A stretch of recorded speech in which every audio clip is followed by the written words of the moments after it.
A'udzu billahi minasyaitonir rajim. Bismillahirrahmanirrahim. Alhamdulillahi rabbil alamin wassalatu wassalamu ala sayyidina Muhammadin asyrafil anbiya'i wal mursalin wa ala alihi wa sahbihi ajma'in.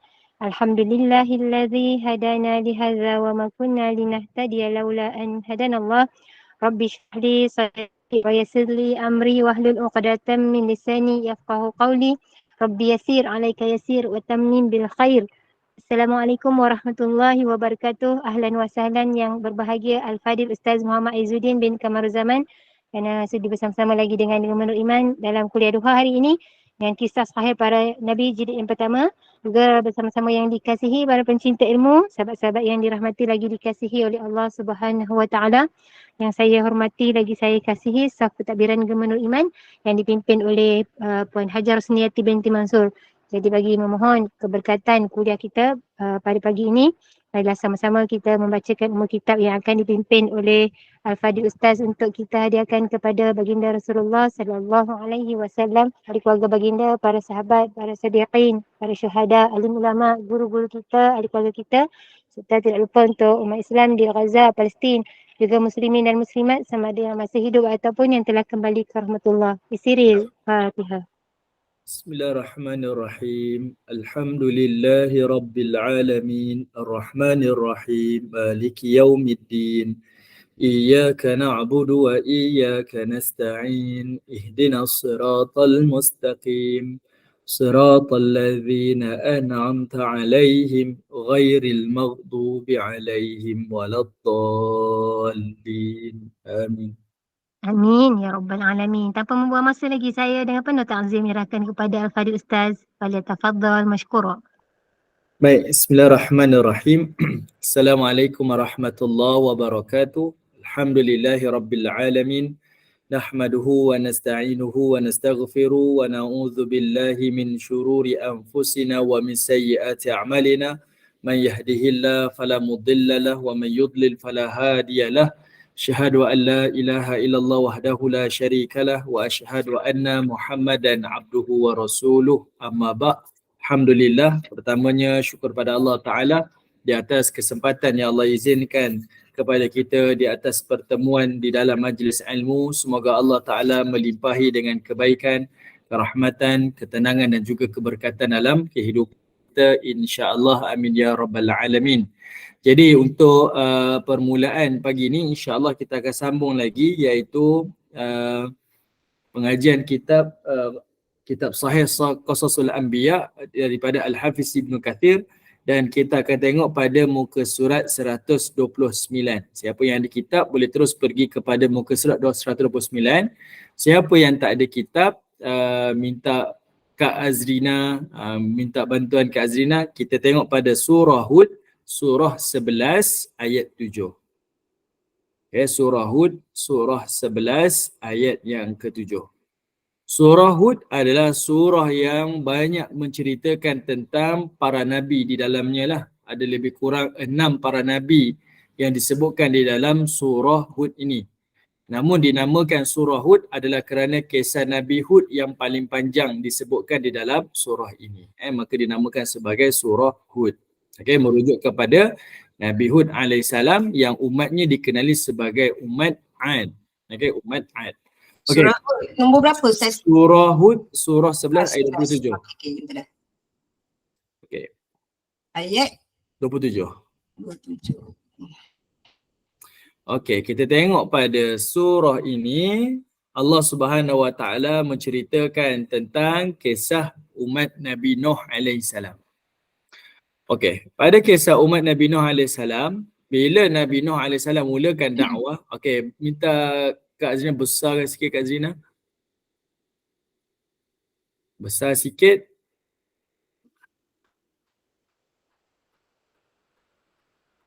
Ni Kak Azrina boleh ni ke? Zoom out dia, tak boleh? Zoom in kan dia? Ni laptop ke komputer? Komputer. Oh, komputer. Okey. Siap tak Ustaz? Okey, boleh. Ibu-ibu lain boleh tak? Saya nampak je tadi. Semua saya nampak. Ibu-ibu lah. Boleh Ustaz? Okey. Boleh. Ya, okey. Okey. Baik, kalau kita tengok pada ayat 26 kat sini, ni ayat 26 27 kita nak bincang ni.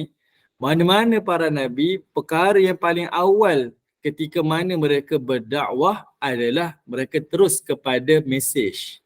Iaitu mesejnya paling obvious adalah berkaitan tentang tauhid. Ini perkara yang paling jelas. Dan begitulah satu teladan kita ambil kalau kita ni mungkin kita tak berdakwah kan. Tapi kita dengan keluarga kita, perkara yang paling utama adalah tauhid. Tapi percayalah, kebanyakan saya bertemu masing-masing rasa malu nak sebut. Bila kita makan, kita nak cakap dengan anak kita, rezeki ni Allah bagi. Kita cakap, berat nak sebut, macam malu nak sebut. Takut anak-anak panas macam je. Saya tak tahulah. Tapi yang selalunya secara kelazimannya yang saya bertemu macam itulah keadaannya. Ni antara perkara yang selalu disebutkan yang saya jumpa. Dia kata benda tu paling berat mulut nak cakap. Bila nak cerita kat anak-anak ni, apatah lagi kalau anak-anak besar-besar nak cerita tentang tauhid. Benda yang dia dapat rezeki ni Allah bagi. Susah, sangat susah. Mulut ni berat. Dia macam segan, tak tahulah. Okey, jadi kat situ kita boleh tengok. Para Nabi ni secara konsisten daripada kisah Hud, nanti dia pergi kepada kisah Hud pula, kemudian dia pergi pula kepada kisah-kisah Nabi-Nabi yang lain. Ada 6 Nabi diceritakan dalam kitab ni, dalam surah ni, 6 ataupun 7. Semuanya diawali dengan ayat Tauhid. Okey, baik, kita tengok ayat 27. Ayat 27. Allah Ta'ala sebut faqala al-malak. Ni ibu-ibu yang ada kitab boleh rujuk pada kitab, yang tak ada kitab boleh rujuk pada Quran. Faqala al-malak, maka katalah al-malak, pembesar-pembesar kaum Nabi Nuh AS. Al-malak ni adalah datang daripada perkataan imla, iaitu orang yang memenuhi. Maksudnya apa yang dipenuhi? Iaitu dipenuhi keinginan dia dan dipenuhi keperluan dia. Orang kaya lah ni. Jadi pembesar-pembesar tu Allah gelar mereka sebagai al-malak. Okey. Maksudnya dia jadi pembesar, dia lupa yang mana yang memberikan dia kecukupan, dipenuhi keinginan dia adalah Allah, bukan dia sendiri. Dia tak mampu. Allah lah yang memberikan kecukupan dan memenuhi keperluan dia. Okey. Jadi pembesar-pembesar kaum Nuh ni dia kata apa bila Nabi Nuh dakwah pada dia? Dia kata apa? Allazina kafaru min qaumihi ma naraka illa basharam mithlana. Kata dia, kami ni tak melihat engkau wahai Nuh, melainkan engkau ni adalah seperti manusia seperti kami. Ini perkataan biasa, iaitu dia mendatangkan hujah dengan hujah menyerang secara peribadi. Sepatutnya sanggahan hujah dengan hujah. Ini saya selalu sebut. Ini kita tengok secara konsisten. Mana-mana para nabi pun ataupun mana-mana generasi manusia pun, bila dia nak nafikan kebenaran, dia tak mampu datangkan hujah, maka dia akan melakukan serangan peribadilah. Okay. Kitab muka surat 129. Okey, jadi dia kata, kami tengok kau Nuh sama macam kami. Apatah lagi pada zaman tu, setiap para nabi ni dia didatangi daripada kelompok yang biasa ataupun kelompok marhain, sehinggalah didoakan oleh kaum Nabi Lut, yang didoakan oleh Nabi Lut. Nabi Lut ni dia pernah doa kepada Allah supaya didatangkanlah, kalau kami ni pendakwah Rasul, biarlah daripada kalangan kelompok yang dihormati. Sebab itu selepas Nabi Lut, semua para nabi yang Allah utuskan semuanya ada tempat di mata masyarakat. Daripada kalangan keluarga bangsawan ke, pemerintah ke, ketua ke, semuanya. Tapi daripada Nuh sampai ke Lut, semuanya tu daripada orang marhain. Jadi ini perkataan penghinaan ni. Jadi kami tengok kau wahai Nuh sama macam kami. Kau makan, kami makan. Kau pergi pasar, kami pun pergi pasar. Kau berkahwin, kami pun berkahwin, sama je. Kemudian dia kata apa? Wa ma naraka taba'aka illal ladzina hum. Dan kami juga tak melihat pengikut-pengikut engkau itu melainkan mereka itu araziluna badiyar ra'. Kami melihat engkau itu adalah araziluna. Pertama dia serang Nabi Nuh, iaitu dia kata Nabi Nuh ni manusia sama macam kita. Kedua yang diserang adalah pengikut Nabi Nuh, iaitu dikatakan pengikut Nabi Nuh adalah araziluna. Araziluna ni artinya iaitu orang yang hina dalam kalangan kita. Maksudnya kalangan masyarakat ni Ni golongan yang hina lah. Dia cakap macam tu. Pengikut kau wahai Nuh adalah kelompok yang gila. Kelompok orang yang hina. Cumanya, kalau ibu-ibu buat nota, aradhiluna badiyat ra'yi ni ada dua maksud. Ada dua maksud. Ada dua maksud Maksud yang pertama iaitu mereka mengatakan pengikut Nabi Nuh ni adalah aradhiluna badiyat ra'yi. Maksudnya dari sudut pandangan kami, yang kami nampak pengikut kamu ni semuanya orang hina. Sama ada melalui pakaian dia ke, status dia ke, harta-harta dia ke, jawatan dia dalam masyarakat ke. Dia kata kami tengok semuanya hina belaka lah. Jelas. Kami tengok dengan mata kami nampak tak ada kelas. Kalau dalam bahasa moden hari ni, bila kita cerita tentang Islam, orang yang dia tutup telinga dia, pekakkan telinga ni, dia akan kata apa? Apa yang orang Islam berjaya? Datangkan saya mana negara Islam yang paling maju. Dia kata macam tu. Itu hujah lah. Mana negara Islam yang paling maju? Tunjukkan saya mana negara Islam yang paling maju. Kita pun terkia-kia lah nak tunjukkan mana negara Islam. 10 bahkan 20 negara yang paling maju. 20 negara yang paling kita kata paling berjaya. Ni semuanya negara yang bukan Islam.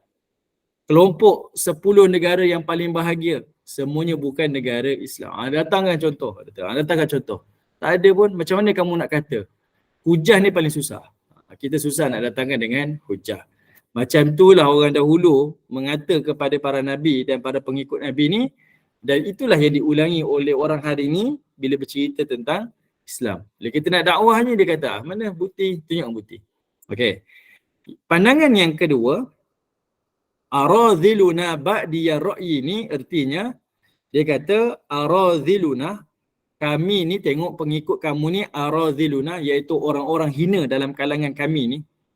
Manakala ba'diya ra'yi itu diterjemahkan sebagai iaitu orang yang tak fikir panjang.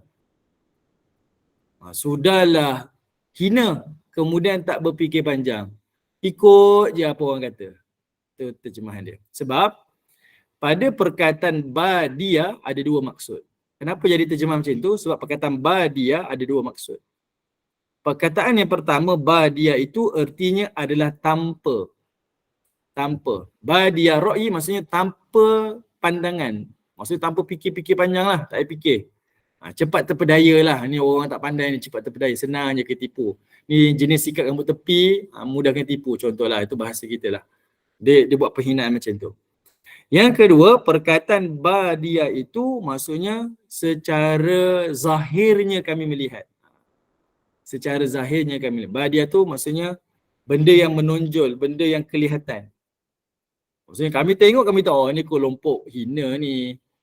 Ataupun dalam bahasa hari ni, kalau ada seorang pemimpin politik, dia bercerita, dia gunakan modal dia adalah modal yang memberikan mileage kepada karier politik dia.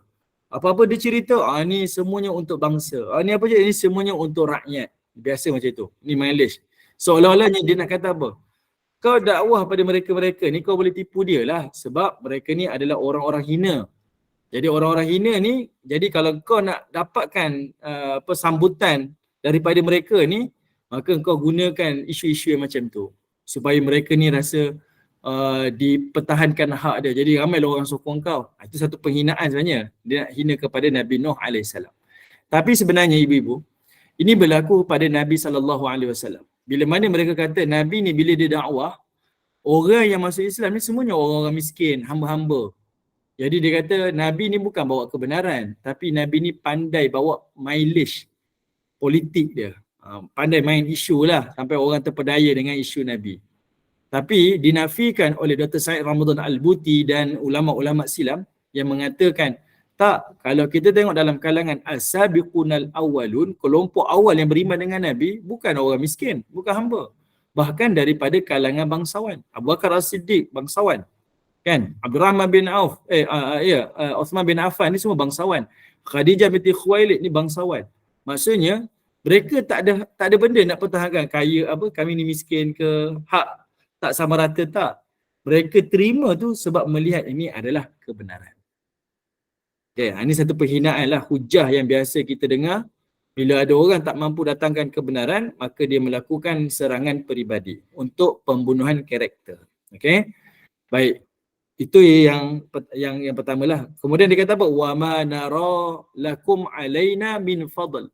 Dan kami juga tak melihat kamu ni ada apa-apa kelebihan yang melebihi kami. Nak kata kaya pun tidak, pembesar pun tidak, pemerintah pun tidak. No point lah saya nak ikut awak. Itu biasa. Kan? Ni selalulah perkataan-perkataan ni muncul daripada zaman dulu sampailah ke zaman hari ni. Zaman hari ni orang gunakan hujah apa kalau kita buat cerita-cerita sampaikan seruan dakwah ni. Contohlah kalau kita secara peribadi dakwah kan kat kawan-kawan kita. Dia kata, kau ni sejak bila jadi ustazah pula? Dulu bukan sama dengan aku. Itu kalah kita. Aduh, kalah kita. Dia dah cakap je macam tu. Okay. Jadi ini adalah sebagai satu pengukur.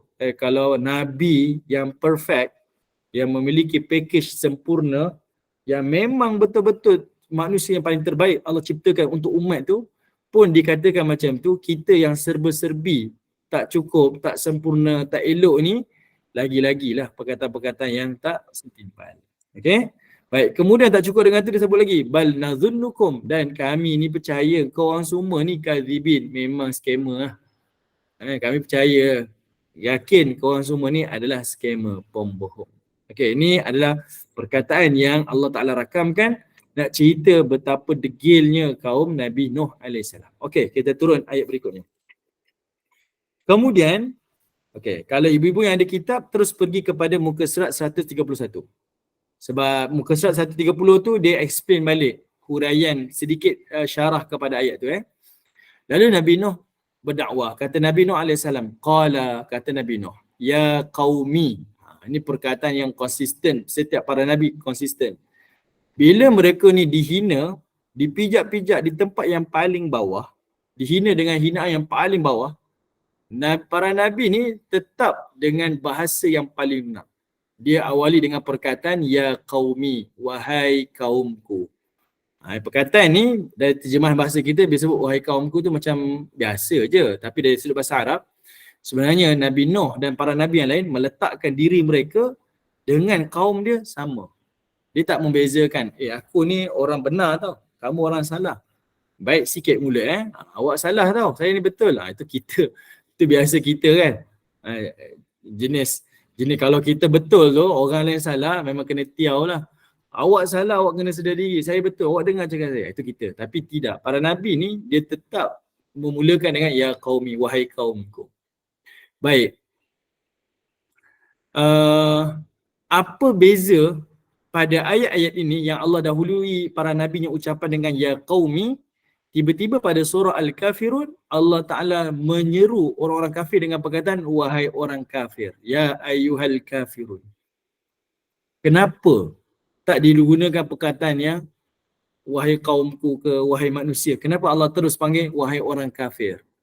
Pada ayat ini Allah sebut perkataan ya qaumi. Kenapa Allah tak kata ya ayyuhal kafirun? Contohnya ara'aitum in kuntu sampai habis ayat. Kenapa? Ada tempat digunakan, diseru dengan perkataan orang kafir. Ada tempat diseru dengan perkataan yang lebih lunak. Okey, jawapannya adalah pada ayat-ayat seruan dakwah, seruan-seruan dakwah ni digunakan perkataan-perkataan yang lunak. Okay, sebab dakwah ni datang daripada kerja para nabi.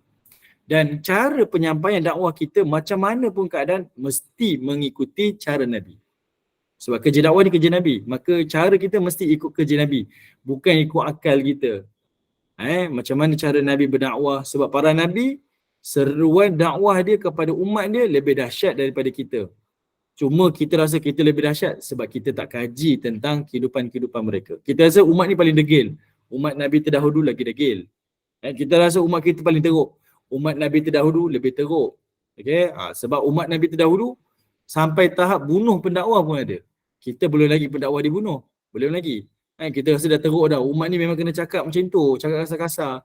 Sebab memang dia tak nak dengar dah. Kita mudah-mudah je. Tak. Okay? Jadi dakwah ni kerja Nabi. Jadi cara kita menyampaikan dakwah mesti ikut cara Nabi. Tapi bila ada satu tempat kita diseru dengan perkataan wahai orang kafir, merujuk kepada madu'u kita ni, adalah kerana pada ayat-ayat seperti itu merujuk kepada orang-orang yang jelas.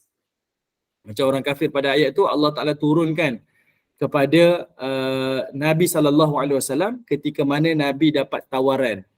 Seolah-olahnya adanya titik tengah. Ada titik tengah. Ya Muhammad, apa kata kalau tahun ni kami sembah Tuhan kamu, tahun depan kamu sembah Tuhan kami pula. Dia seolah-olahnya macam prinsip tu digadaikan. Jadi Allah Ta'ala seru untuk membezakan, wahai orang kafir. Ya ayyuhal kafir, untuk membezakan. Di sini dalam hal prinsip, hal akidah, kita tidak ada grey area. Dia kekal black and white sahaja. Tidak ada tolerate.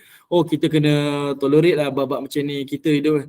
Tidak. Bab prinsip ni tak ada siapa ajar untuk kita tolerate. Kita tak menafikan hak kemanusiaan kita tolerate.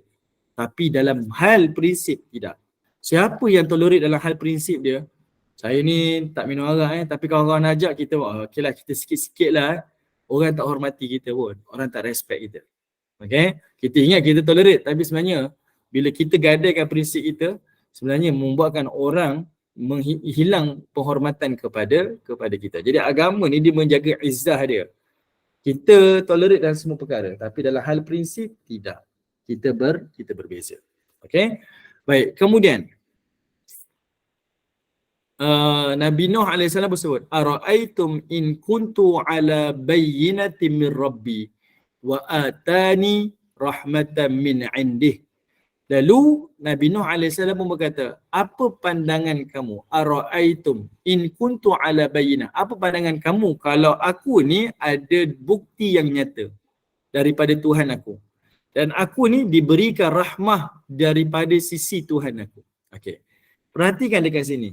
Nabi Nuh menggunakan ara'aitum. Dia gunakan satu persoalan. Dia sama, kalau kita tengok mana-mana para Nabi samanya. Dia tak kata, kau salah lah, kau diam lah. Aku betul kau dengar ni, tak. Dia gunakan perkataan yang lemah lembut. Apa pandangan kamu kalau saya ni datang bawa mukjizat? Saya datang bawa bukti. Kamu boleh terima tak? Dia macam satu tawaran kan? Kalau kita lah, kalau kita berniaga, orang duk tak nak, kita gunakan teknik soft selling kan? Kita tak hard selling, kita soft selling. Cuba tuan dengar dulu. Mana tahu kalau tuan tak nak, mungkin anak tuan nak. Kita guna macam tu. Itu soft selling kan? Kita tak hard selling. Tuan kena beli juga. Tuan, tak ada. Orang tak nak, tak suka. Jadi, dia gunakan teknik ara'aitum. Apa pandangan kamu semua kalau aku ni ada bayinah. Bayinah dekat sini adalah mukjizat. Kalau aku ada mukjizat macam mana? Dan aku ni adalah atani rahmah. Aku ni diberikan rahmah. Rahmah dekat sini, aku ni diberikan nubuwah kenabian daripada Tuhan aku. Fa'umiyat alaikum. Dan Allah Ta'ala telah samar-samarkan kamu. Samar-samarkan kamu ni maksudnya kamu ni tak nampak. Tak mengapa. Aku tahu sebab aku nampak, aku dapat diberikan wahyu. Tapi kamu tak dapat. Jadi Nabi Nuh kata apa? Anulzimukumuha wa antum laha karihun.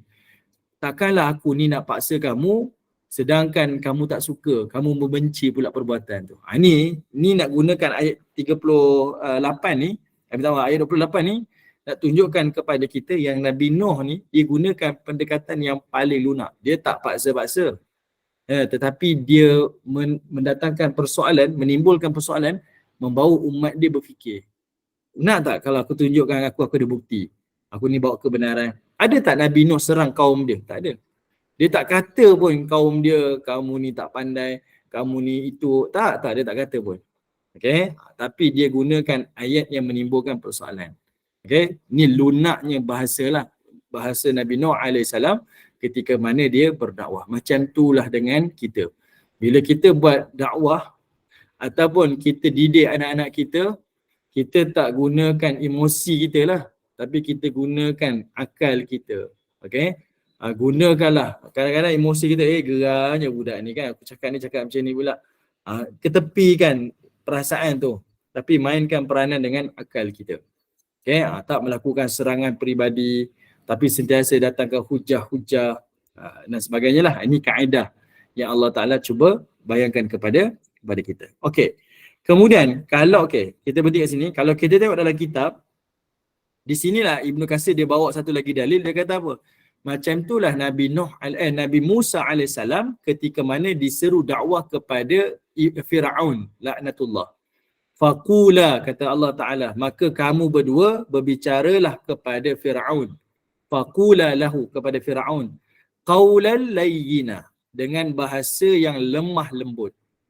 Layyin adalah bahasa lembut. Layyin ni lembut dekat sini bukanlah lembik, kan? Layyin dekat sini adalah bil hikmah. Apa maksud bil hikmah? Dengan kebijaksanaan. Ada tempat kita perlu tegas dan ada tempat kita perlu berlembut. Maksudnya kita main tarik tali jugalah, mengikut kepada suasana audiens kita.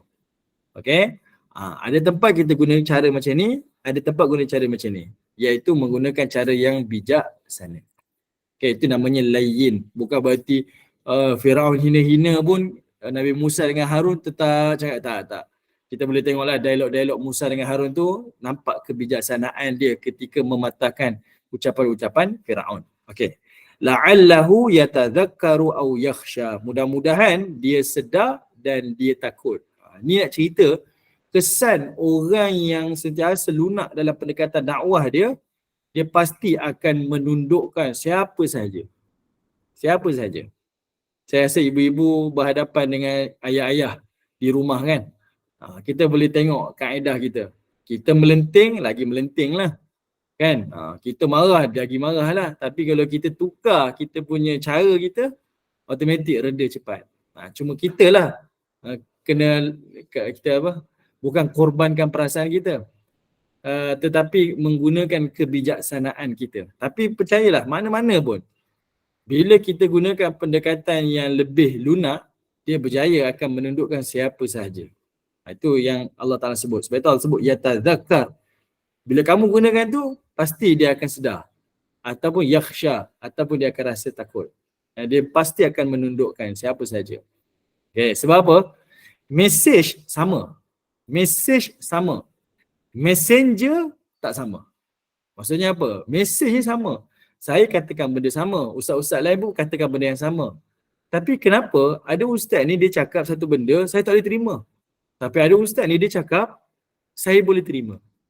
Sebab ada ustaz, bila dia bercakap, dia cakap tu adalah untuk menyedarkan kita. Membuatkan kita rasa bersalah. Kita sendiri rasa, saya salah lah, saya nak berubah lah. Ada ustaz yang gunakan pendekatan, dia menyalahkan. Membuatkan kita ni defensif. Kita pertahankan diri kita, saya tak nak, macam tu. Dia pertahankan. Walaupun perkataan yang betul, tapi sebabkan cara pendekatan yang salah, menyebabkan kita ni lawan.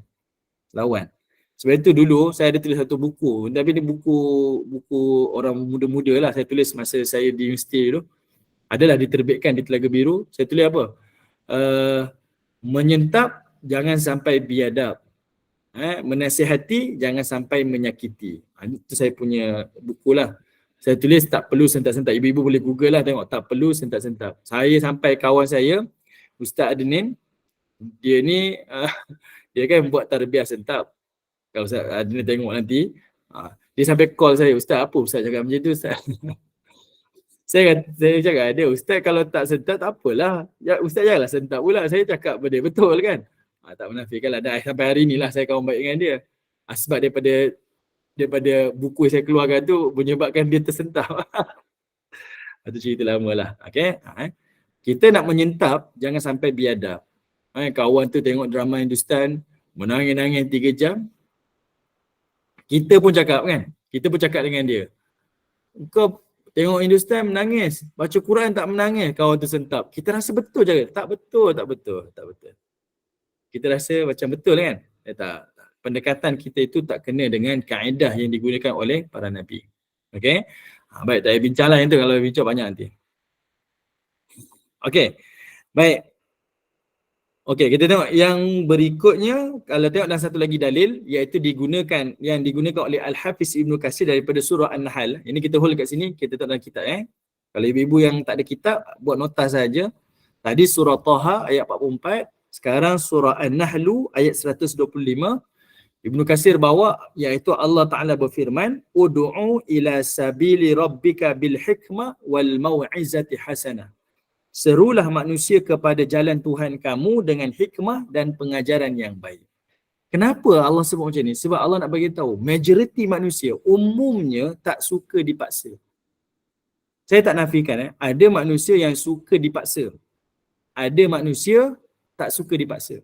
Ada orang ni memang kalau kita tak marah dia tak sedar. Ada orang macam tu kan? Ustaz tak boleh kata macam tu sebab semua orang, ada orang ni kalau kita marah dia baru dia sedar. Dia dah kena baru dia sedar. Betul, saya tak nafikan. Tetapi ingat, Quran ni dia menyampaikan dalam bentuk umum. Majoriti manusia suka kepada pendekatan yang membawa dia. Saya bagi satu contoh mudah je. Kalau kita nak ajak orang masuk syurga, kita tak perlu duduk belakang kawan tu, kita tolak dia dari belakang. Pergilah masuk syurga. Pergilah masuk syurga. Tak perlu. Orang tak suka. Rimas. Janganlah buat macam ni. Kan? Saya tahulah jalan ke syurga. Tak payahlah. Kita hanya beri laluan dan kita tunjukkan jalan. Silakan. Itu jalan ke syurga. Mana kita rasa prefer. Siapa-siapa saja. Orang akan suka pendekatan yang mengajak. Bukan memaksa. Jadi sebab itu dalil ni Allah Ta'ala sebut. Serulah manusia ke jalan Allah dengan kebijaksanaan. Wal mau'izah.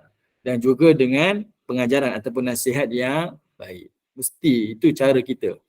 Tak boleh. Awal-awal kawan tu nak masuk Islam je, tanya. Ni masuk Islam nak kahwin ni? Oh, dia ni mulut dia. Kan? Mulut tak ada takaful kan? Dia ni. Dia masuk Islam sebab nak kahwin orang Islam tu. Bukan tak tahu pun. Ni sebab kawan-kawan saya ada juga yang mu'alaf. Dia kata perkataan-perkataan tu selalu dengar. Kadang bila dia nak solat, tak mahu saya sebut. Dia akan kata, ni solat ni dah sunat ke belum? Sabarlah dulu.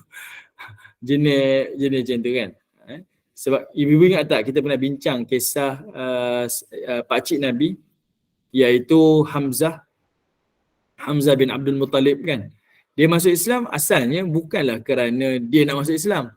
Dia masuk Islam asalnya adalah untuk pertahankan Nabi yang dipukul oleh Abu Jahal. Jadi dia masuk Islam.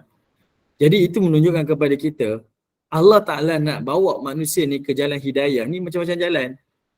Kan? Mula-mula tu dia buat tu memang bukan kerana nak beriman. Dia kerana nak pertahankan Nabi saja. Tapi lepas tu Allah berikan hidayah. Akhirnya dia beriman dengan seikhlas hati dia. Okay? Jadi sebab itu kita sentiasa jaga mulut kita. Dalam pendekatan-pendekatan dakwah mestilah dengan pendekatan yang benar. Sebab ada orang bila dia dengar satu ucapan yang kasar pada dia, dia tahu perkataan tu betul. Tapi sebabkan ucapan tu kasar dengan kaedah yang tak betul, menyebabkan dia pertahankan kebatilan dia. Sebab dia tak akan tunduk dengan perkataan-perkataan yang kasar kepada dia. Jadi kita tengok balik ke cara kita berdakwah. Orang tak boleh terima dakwah kita, adakah sebab dakwah kita salah ataupun cara dakwah kita salah? Itu perhatikan baliklah. Islam ni dia produk. Kita bayangkan Islam ni produk. Kita ni penjual. Kalau produknya bagus, maka kerja jurujual mesti kena menyampaikan dengan cara yang betul. Tak guna produk bagus tapi cara jual tak bagus. Tak boleh, orang tak nak juga. Jadi produk dah bagus, cara jual mesti bagus. Okey, itu sebenarnya kaedah yang nak disampaikan. Okey. Baik, kita tengok ayat yang ke-29. Wa ya qaumi la as'alukum alaihi mala in ajriya illa 'ala Allah. Kak Zina, ayat 29 Kak Zina. Okey. Lalu kata Allah Subhanahu Wa Taala, Nabi Nuh lanjutkan lagi ucapan dia. Dia kata, wahai kaumku, aku seru dakwah ni la as'alukum alaihi mala. Aku tak minta pun harta kamu. In ajriya. Aku tak minta pun harta kamu untuk aku dapat upah. Okey. Illa 'ala Allah, melainkan yang aku sampaikan ni adalah kerana Allah. Ini menunjukkan kepada kita cara dakwah Nabi Nuh AS ni bukan kerana atas kepentingan peribadi, tidak.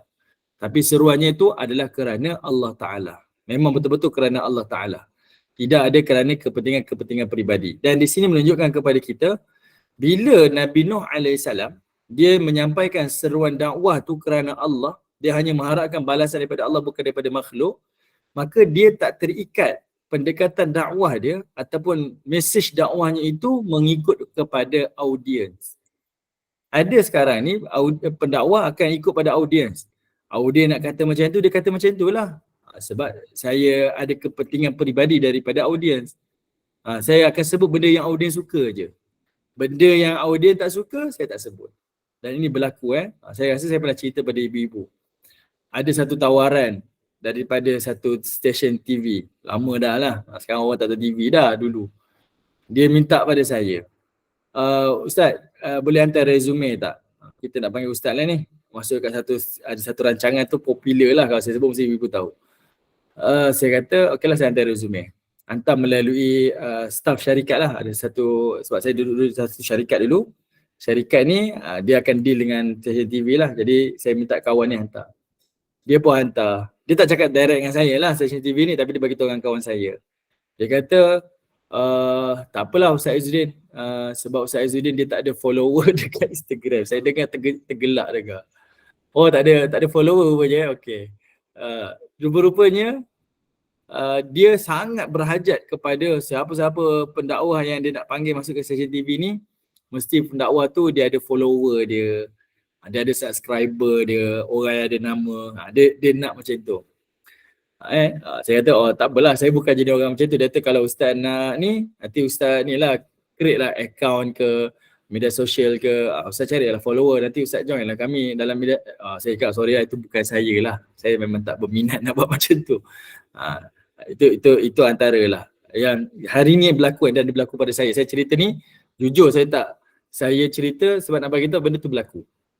Yang kedua, saya pernah live di TV, lalu diberikan satu arahan. Dia kata, Ustaz tolong jangan sebut yang inilah, tapi Ustaz sebut yang ini. Ustaz sebut yang ini, yang ini, yang ini. Yang ini jangan sebut Ustaz. Yang ini jangan sebut. Yang ini sebut. Dia ada do and don't. Saya kata kalau macam tu, baik tuan je ceramah. Sebab kita datang adalah untuk menyampaikan. Walaupun pahit, tetap dia adalah kebenaran kan. Kena terimalah mesej kita sebagai menjadi penerus kepada kerja dakwah ni. Memang itulah, benda salah bagi tahu. Dia ni tak boleh, ni tak boleh. Akhirnya mesej tak sampai. Yang kita dengar dekat TV itulah, tapi tak menyelesaikan masalah yang membara dalam masyarakat. Masalah dalam masyarakat kita tak selesaikan. Yang kita dengar dekat TV, daripada dulu sampai sekarang itu je lah yang kita dengar. Sebab telah ditentukan mesej-mesej dia. Jadi mana-mana pendakwa kalau dia bersedia nak keluar depan kamera, dia kena tanya pada diri, dia bersedia ke untuk mengatakan perkara yang benar? Dan dia bersedia ke untuk dihalang untuk mengatakan perkara yang benar? Okey. Saya rasa saya pernah cerita pada ibu-ibu. Ada sekali tu, ada seorang pemanggil ni, caller ni, masa tu saya live, dia tanya satu soalan yang saya tak mampu jawab dan saya tak nak jawab. Masa tu saya ingat topik tu topik sirah, cerita tentang wanita-wanita syurga. Ada hadis Nabi SAW bercerita tentang wanita syurga, tapi dalam hadis Nabi tak sebut tentang ibu Nabi. Yang disebut selain daripada ibu Nabi, isteri Nabi, anak Nabi, Asiyah dengan Maryam. Tak, ibu Nabi tak ada. Lalu pemanggil kata, Ustaz, kenapa ibu Nabi tak tersenarai sebagai penghuni syurga? Kenapa Nabi tak sebut tentang ibu dia? Dan saya tak tahu, sampai hari ni pun saya tak tahu, saya tak jumpa jawapan tu. Saya kata saya tak tahulah. Terus producer kira tegur lah, dia kata Ustaz tak boleh kata macam tu kan, ni live Ustaz. Saya kata saya tak tahu nak kata apa lagi. Dia kata Ustaz tukar cerita lain. Saya kata saya tak tahu. Sampai hari ni stesen TV tu tak panggil saya dah. Nak bagi tahu benda tu realiti dan Allah Taala sebut dalam Quran. Okey, Allah sebut. Memang memang Nabi Nuh alaihissalam ni bila dia seru dakwah dia sebut mesej dia jelas. Aku tak minta harta kamu pun. Aku sampaikan dakwah ni tak minta sedikit pun harta kamu. Melainkan aku buat ni adalah kerana Allah Subhanahu Wa Taala. Jadi aku tak terikat. Kamu boleh terima ke tak terima ke, kamu suka tak suka ke, aku wajib kena sampaikan. Dan kamu sendiri boleh fikir. Kalau betul-betul benda yang benar, kamu terimalah dan akuilah. Tak benar, tak mengapa. Sebab itu disebut awal tadi, ni tidak ada paksaan. Ni semuanya adalah kebenaran. Kamu sendiri kena fikir dan kamu sendiri kena buat keputusan. Okay? Alright. Ini antaralah mesej yang Nabi Nuh AS sampaikan dan Allah rakamkan. Okay, kita tengok. Lepas tu, wa ma ana bitaridil ladzina amanu. Ini satu lagi fi'il manusia ni. Lalu Nabi Nuh alaihissalam pun kata apa? Aku ni tidak akan menghalau orang-orang yang beriman. Kenapa Nabi Nuh kata macam ni? Aku tak akan menghalau orang-orang yang beriman. Sebab kaum Nabi Nuh ni, dia rasa dia kaya. Ni kumpulan-kumpulan malak ni, pemerintah, pembesar-pembesar ni, orang kaya ni. Dia kata apa? Nuh, kalau kau nak dakwah kepada kami, sebab dia tak boleh nafikan dengan kewibawaan, sifat yang sempurna ada pada setiap Nabi ni, dan mesej kebenaran ni tak boleh dinafikan. Dia ada rasa hati macam benar ni, tapi dia ada satu sombong dia. Dia kata boleh tak kalau pengikut kau ni tak join majlis kita, dan ini berlaku pada zaman Nabi SAW. Boleh tak kalau kau nak dakwah, kalangan kami yang elit-elit je, kayangan-kayangan je yang datang. Yang ni tak jangan join, boleh tak? Jadi Nabi Nuh kata, wa ma ana bitaridil ladzina amanu. Aku tak boleh halau mereka ni. Sebab apa? Innahum mulaqu rabbihim. Sebab mereka ni akan bertemu dengan Tuhan aku. Dia akan bertemu dengan Tuhan mereka. Maksudnya apa? Untuk menuntut hak-hak dia. Pahala-pahala amal-amal dia. Maksudnya semua orang sama je. Kita tak ada beza, kaya, miskin tak ada beza. Semua orang akan bertemu dengan Tuhan dia. Walakin ni akan tetapi arakum, aku tengok kamu ni qauman tajhalun. Kamu ni adalah orang yang tak tahu benda ni. Sebab kamu ni jenis orang yang tengok kasta, tengok pangkat, tengok kuasa. Sedangkan kamu tak sedar yang kita ni hakikatnya semua adalah sama. Okey. Ini PL yang berlaku dalam kalangan masyarakat. Daripada zaman Nabi Nuh sampailah ke hari ini. Kan kita boleh tengoklah memang dibeza-bezakan. Sebab itu kalau ibu-ibu yang buat JNI kan, kita dengar ada program agama yang lain, kita jangan sekat, jangan blok. Poster-poster grup lain jangan letak dalam grup ni ya. Ni grup kita je. Jangan. Kita sepatutnya rasa gembira untuk orang pergi sebanyak mungkin tempat-tempat dakwah. Okay, saya mungkin berbeza dengan ibu-ibu. Mungkin ibu-ibu ada yang fikir macam tu kan. Kalau ramai orang dah pergi tempat lain, siapa nak dengar kita punya ceramah pula? Tak. Kita punya mesej kita memperbanyakkan platform dakwah secara online. Okay. Jadi sesama kita saling membantu. Kita share poster orang lain pun share poster kita. Sebab kita punya audiens tak sama level. Ada audiens yang suka level macam ni, dia akan datang. Ada audiens yang suka level macam ni, dia akan datang. Kita jangan bimbang. Yang penting kita lakukan kerja dakwah seikhlasnya. Dan kita tak ada kisah dia kumpulan lain, dia ni kumpulan lain, tak. Kita share sama-sama. Kita kongsi sama-sama. Platform kita sama-sama. Itu. Barulah nampak kita akan bangun sama-sama. Kita sokong menyokong antara satu sama lain. Okay. Kawan grup lain perlukan kita, kita sampaikan. Grup lain perlukan kita bantu dia. Kita perlukan, grup lain bantu. Barulah kita nampak yang institusi platform dakwah ni saling berkembang dan saling support. Okay, tak dipisah-pisahkan. Kita ada grup-grup kita, geng-geng kita, tidak Sebab ini antara perangai manusia yang Nabi Nuh sendiri sebut dan ibu-ibu sendiri boleh jadi saksi. Kita duduk dalam grup ni, kita pun nampaklah bila ada perbezaan tu. Sebab itu kalau kita baca Quran, Allah highlight penghuni syurga. Allah kata apa? Innalil muttaqina fi jannatin wa na'im, kata Allah. Sesungguhnya orang bertakwa itu akan berada di dalam syurga dan dia akan tenggelam di dalam kenikmatan. Allah sebut perkataan innalil muttaqin, sesungguhnya orang bertakwa. Sengaja Allah sebut macam tu sebab Allah nak bagi tahu syurga yang dipenuhi dengan limpahan nikmat yang tak terbayang ni, dia adil kepada seluruh manusia. Kamu kaya ke, kamu miskin sekalipun, kamu ada PhD ke, kamu tak ada pelajaran sekalipun, semua orang berhak, ada hak masing-masing untuk masuk syurga. Semua orang sama hak.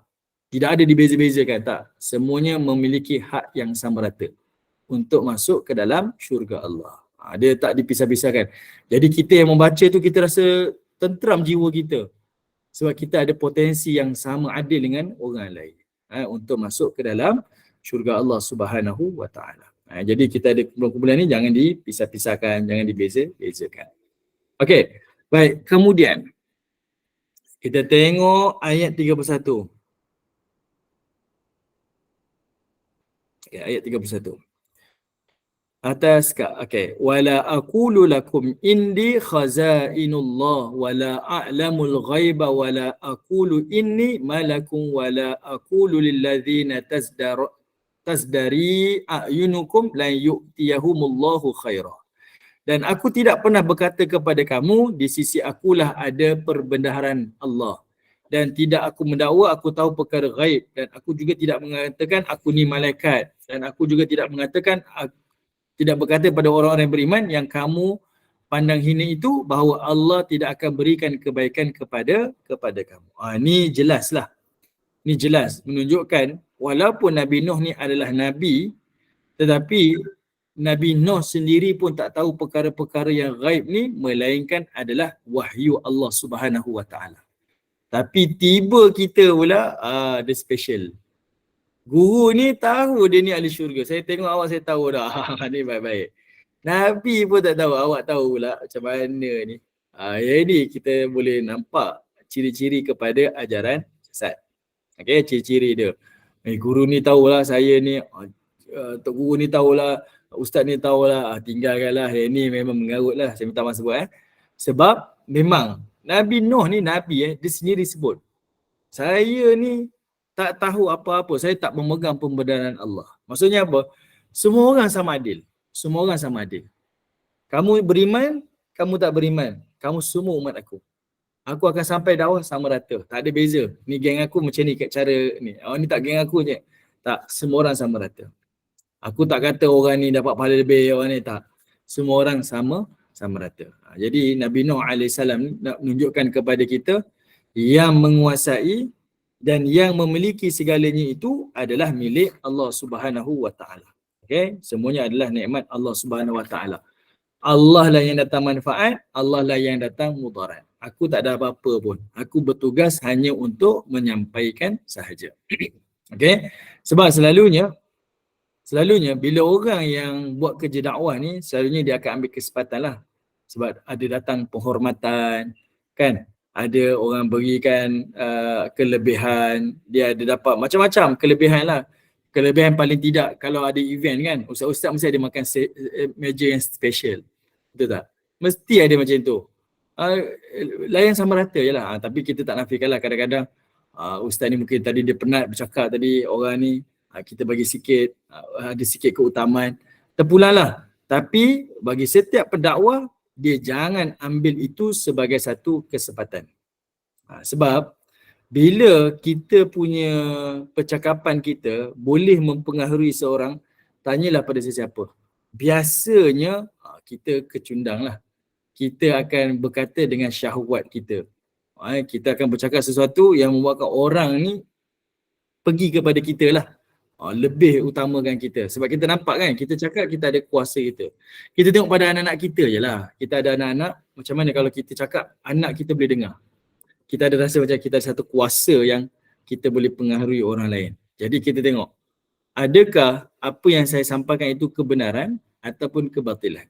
Apa yang saya sampaikan itu perkara yang hak ataupun tidak? Itu yang kita kena tengok balik cara kita mendidik, cara kita berdakwah dan sebagainya. Sebab itu Nabi Nuh AS dia tunjuk ni sebab dia adalah pendakwah sejati dan dia adalah rujukan para pendakwah.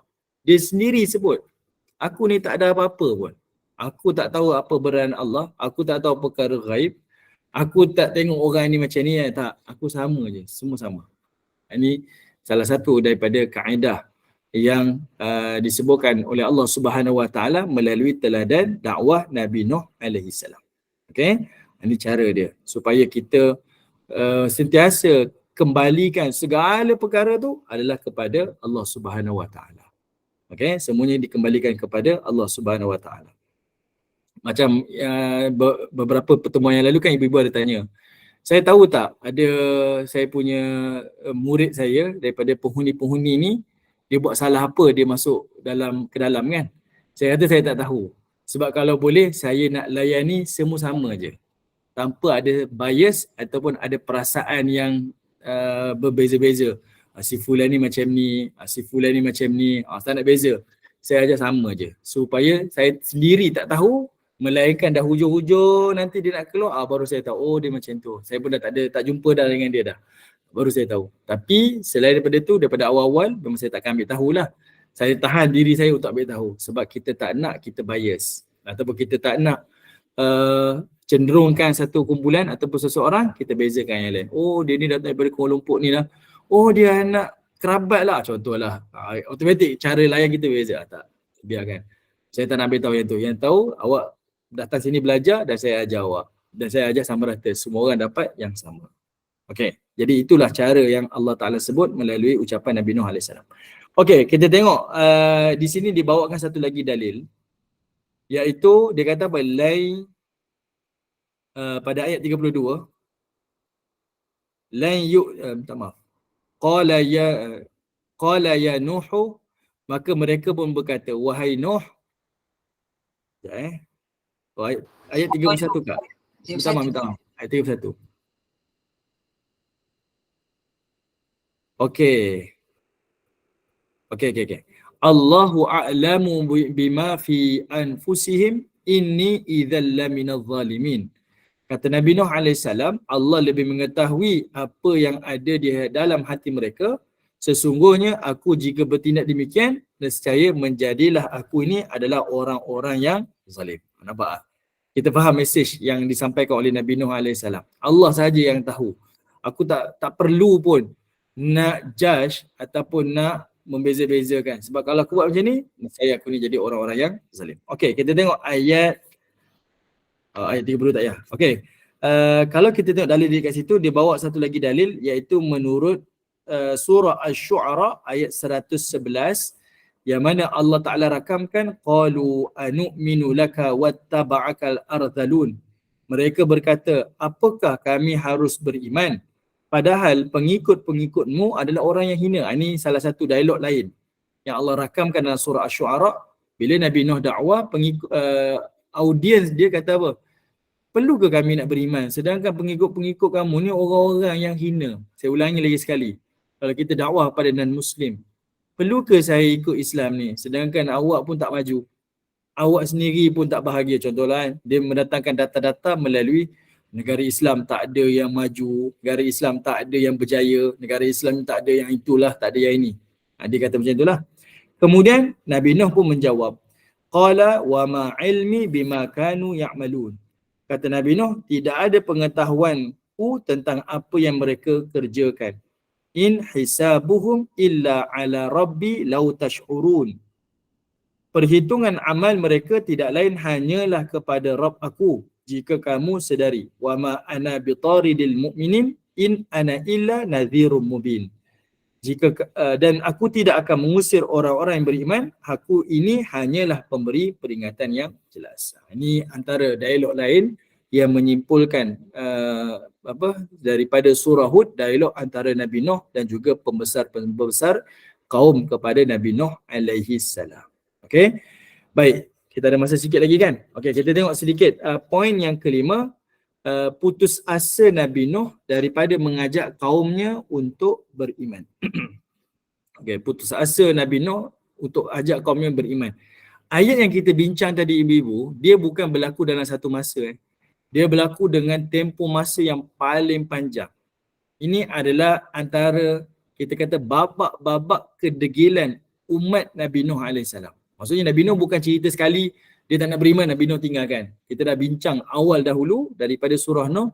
Nabi Nuh punya dakwah luar biasa. 24 jam seminggu, 24/7 dia tak berhenti dakwah.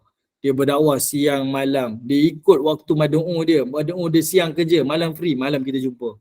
Madu'u dia suka dakwah sembunyi-sembunyi. Dia datang sembunyi-sembunyi buat personal coaching. Contohlah. Ada yang suka datang kuliah, okey, dia buat rapat umum. Semua kaedah. Ada yang suka dakwah melalui Facebook, dia buat Facebook. Instagram, zaman tu tak tahulah ada ke tidak, tapi nak ceritanya semua platform Nabi Nuh guna. Semua cara Nabi Nuh guna dan dia bukan satu waktu. Dia adalah satu tempoh yang sangat panjang. Sebab itu pada poin yang kelima ni, muka surat 335 ni Ibnu Katsir dia bawakan dalil daripada surah Al-Ankabut iaitu bercerita tentang usia dakwah Nabi Nuh. Nak bagi tahu dia bukan satu tempoh yang pendek, dia sangat panjang. Walaqad arsalna Nuhan ila qaumihi falabitha fihim alfasanatin ila 50 ammah. tempoh dia adalah selama 950 tahun. Kita dengar pun kita rasa, kalau saya lah give up lah, contohlah saya kena mengajar kelas akhir. Saya kena mengajar kelas akhir. Kalau kita guru-guru kan, ada kelas pertama sampailah kelas ke-10, satu batch. Saya ni guru kelas akhir. Bertahun-tahun saya mengajar, 10 tahun di kelas akhir. Give up saya, contohlah. Allah Ta'ala datangkan.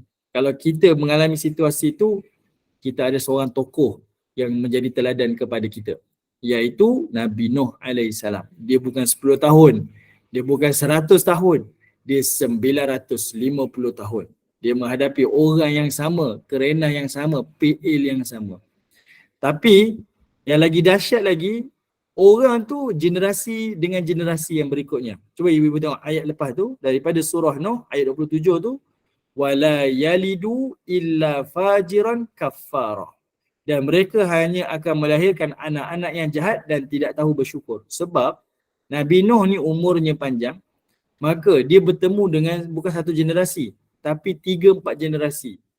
Generasi datuk mati, dia ada anak. Sebelum datuk tu mati, datuk tu bagi wasiat. Bukan wasiat harta, wasiat dia, kau jumpa dengan Nuh, jangan beriman dengan Nuh, dia ni jahat, dia ni syirik, dia ni jauh daripada agama nenek moyang. Anak ni membesar, anak ni tak nak beriman dengan Nabi Nuh. Anak ni dah tua, dia ada anak lagi. Dia bagi tahu pada anak dia wasiat yang sama. Sebab itu Allah sampai sebut punya degil, dia ni bukan dia tak nak beriman, dia sampaikan daripada satu generasi ke satu generasi. Satu generasi ke satu generasi. Jangan beriman dengan Nuh, jangan beriman dengan Nuh. Punyalah jahat. Ni Allah Ta'ala sebut, Allah declare punya perangai degil tu melampau. Sebab itu Allah kata wala yalidu, dia tak lahirkan anak ni illa fajiran, melainkan anak jahat dia. Kafara, dan melainkan anak-anak yang kafir sahaja. Sebab dia ajar anak dia supaya jangan dengar cakap Nuh ni, jangan dengar cakap Nuh. Punya degil. Okay? Kita mungkin bertemu dengan satu batch. Kita mungkin bertemu dengan seseorang je. Tapi bayangkan Nabi Nuh dengan tempoh yang panjang, dia jumpa dengan generasi, satu generasi ke satu generasi. Ni bukan satu beban yang ringan ni beban yang sangat-sangat. Jadi penguat-penguat semangat ni datang daripada kisah-kisah ni lah. Jadi Nabi SAW didatangi cerita-cerita macam ni supaya Nabi lebih sabar dan lebih tabah. Sebab Nabi kalau dibandingkan 10 tahun dibandingkan dengan 950 tahun, berapa persen tu? Berapa persen 1% kan? Ni baru 1% kesukaran yang dirasai oleh baginda Nabi SAW berbanding Nabi Nuh AS. Sebab itu Allah datangkan surah tu sebagai teladan daripada Nabi. Dan teladan tu pada kita juga. Kalau Nabi SAW yang 1% tu, Nabi ada umat. Kita ada anak aje.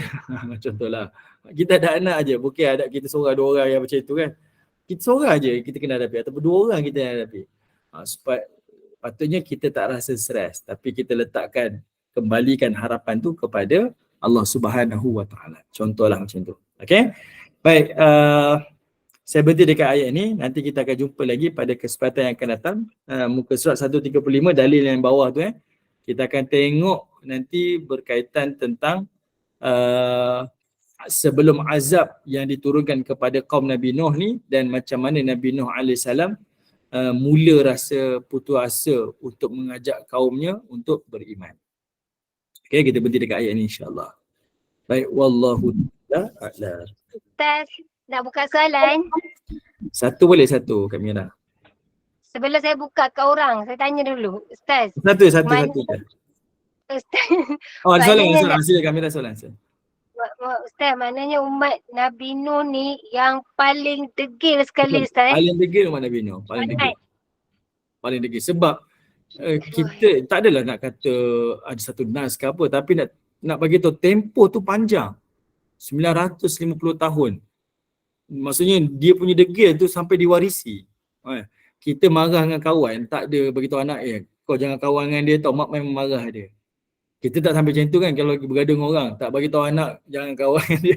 Mak tak suka dia, kita bagi tahu anak kita. Anak kita bagi tahu kat cucu kita, jangan kawan dengan dia sebab datuk tak suka dulu. Nenek kau tak suka dia, jangan kawan. Tak, kita tak ajar macam tu. Tapi dia punya degil sampai macam tu. Dia mewarisi kebencian tu. Dia mewarisi rasa benci, rasa marah tu kepada Nabi Nuh tu diwarisi. Mewasiatkan kedegilan tu. Dahsyat lah. Ini satu fi'il yang Allah Ta'ala bayangkan kepada kaum Nabi Nuh AS. Dan Nabi Nuh menghadapi kesendirian. Allahu Akbar. Saya dengar pun penat Ustaz. Satu Penat. soalan. Silakan, satu soalan je Ustaz kata. Okey, kita ambil semangat lah kan. Kalau Nabi Nuh pun kena hadapi ramai orang kan. Saya kena satu soalan tak apalah salahnya. Yelah Ustaz, baru 1% je kot. Ya Allah. Soalan. Subhanallah. Baik, silakan jemaah. Sila. Ha. Tak ada ke? Tak ada soalan terus. InsyaAllah Ustaz, apa Okey. beza umat dan umat Yahudi sekarang? Apa beza? Alamak. Beza tu saya tak nampak lah, tapi persamaan tu adalah kan. Persamaan tu hampir lah kan. Persamaan dari sudut kedegilan, tak nak beriman, kebenaran dah nampak tapi dinafikan. Yang itulah persamaan dia. Kalau perbezaan tu tak pastilah, saya tak pasti. Kejam tak Ustaz? Tak kan? Macam mana? Umat Nabi Nuh tu kejam tak? Semana Yahudi kejam. Okey, kita boleh, dia macam ni sini. Kalau kita istilahkan bully ni kita jangan nampak bully tu hanya melalui perbuatan dia ragging. Tapi kadang kita tak faham. Bully ni boleh jadi dia menindas kita punya emosi kita. Dia blame kita punya minda kita. Ni semua bully. Jadi kalau kita nak kata kejam tu hanya dari satu sudut, dia buat perang, membunuh kan. Tapi kalau kita tengok perangai macam ni sebenarnya dia mungkin membunuh perasaan. Dia buat kawan ni boleh jadi psycho, mental kan. Bertahun-tahun, ratus-ratus tahun ni.